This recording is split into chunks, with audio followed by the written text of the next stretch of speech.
Alright, so I'm not much of a game jam type of guy. I haven't participated in many game jam, and I'm not a big fan of them. I don't know why, just it's not for me.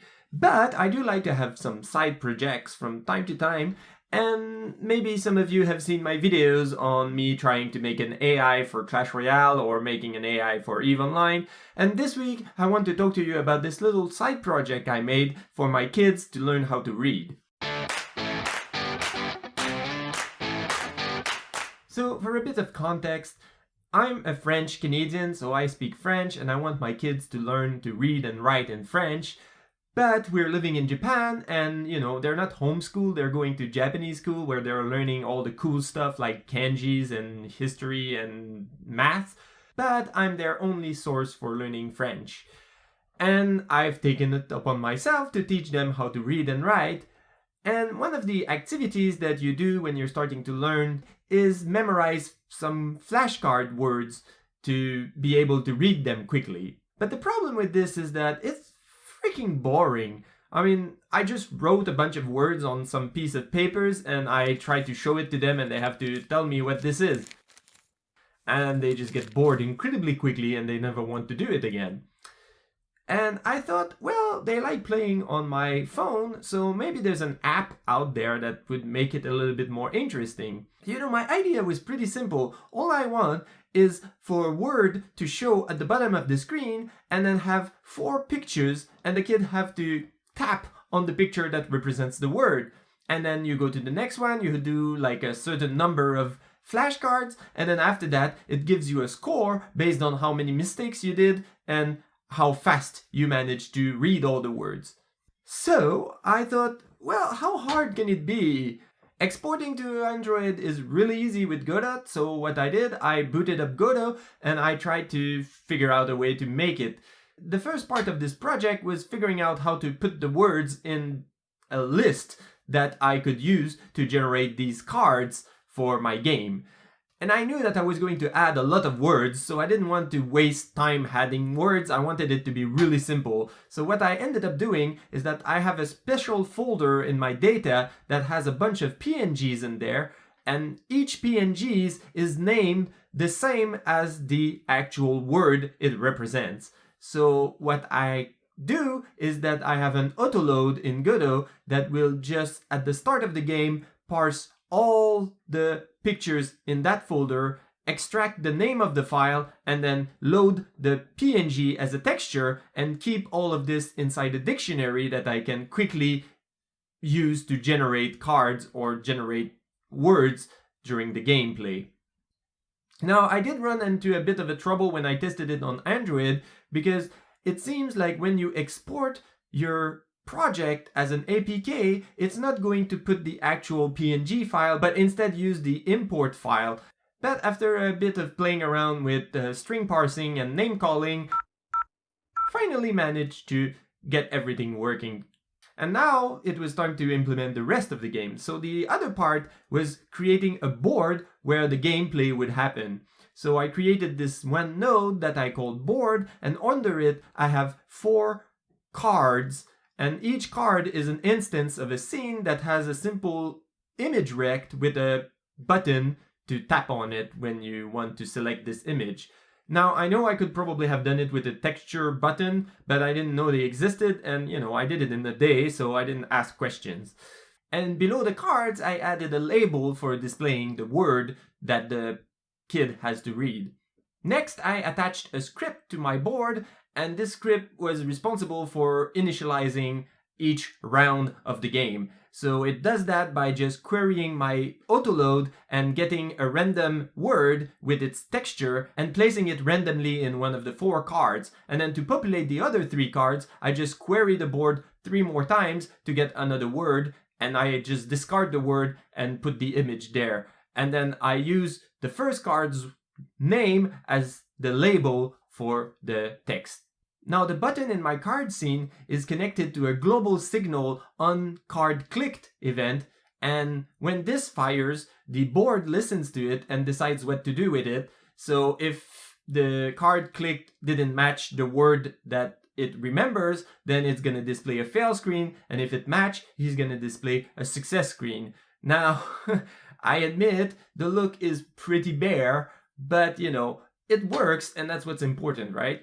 Now, the next thing the board had to do was keep track of how much time elapsed since the beginning of the game. And for this, I just keep a variable in the board that I increment every frame in the process method based on the delta. And the reason I'm not using a fancy timer or something like that is that this gives me a lot of control on when I decide to increment the timer or not. So for example, when I'm displaying the success or failure screen, I'm displaying it for 4 seconds, but you can skip it by tapping on it. So I don't want this to affect the final score of how much time it took to answer all the questions. So I stopped the timer during that time. Of course, that's something I didn't tell my kids. So once they figured out they could skip the screen, that was really fun to watch. Now, once the primary game loop was complete and working, I started working on the main menu where you select the player and the number of flashcards you want, and there's the leaderboard. But I try to keep it as simple as I can. There's just basic buttons with no theme, nothing special. I just made them as big as possible because I wanted the kids to play on mobile, and I start the game as soon as you click on a flashcard. The only little bit fancy part is the actual leaderboard. Because this was a little bit more tricky to implement, I wanted a number of rows and columns and even tabs for different number of flashcards. Thankfully, to display rows of multiple columns with a lot of information, I have a system I use in my game Solar Rogue that I just yonked and reused inside this current game. So the basic idea is pretty simple. I have a scroll container, and then under it there's a VBox container, and to create the rows I have a single scene that has all the data for a single row, and I have a script on my scroll container that takes a JSON array, and for each line in the array it's going to instantiate this row, pass it the data, and the row is going to initialize its values with the data it received, and it's going to be lined up row by row because of the VBox container. That works pretty well, and it does a great job of lining everything up really easily. And because it's JSON, I can just save it on the disk and load it so that every time you run the game, you have the same leaderboard, and saving it is nearly costless. Now, one of the things I had to consider is how I'm going to order the leaderboard, because if I just order it by time, it wouldn't take long for my kids to figure out that they can just answer randomly and get the top of the leaderboard. So, the first order is by number of mistakes you've made. Even if you take 5 seconds and you made only one mistake, it's still worse than the kid who did 500 seconds but did 0 mistakes. And that created a lot of competition between my kids, which was exactly the idea. Now, this is really where there's a big difference between an actual released game and a small project you do on the side. Because really, it's so freaking ugly right now. It does what it's supposed to do, but no one would want to buy something that looks like that. And it's also quite buggy, actually, because I think you could even start the game without choosing a player and probably crash the game. So it's not really polished or anything. But for my purposes, it did what I needed to do. Now, the only thing I polished a bit was the actual action phase. I looked at my kids playing it and I noticed a few issues, so I fixed those so that there wouldn't be so much fighting between them every time one of them did a misclick or something like that. One of the things that happened often is once they figured out they could skip the success or failure screen, they would tap as quickly as possible to skip it, and doing that they would sometimes tap on the next picture and then fail because they haven't even read the text on the picture. And I fixed that by just adding a 400 millisecond delay after the display of the screen when the new cards show up, so that you can't quickly by mistake tap on the selected card. You need to at least take 400 milliseconds to read it.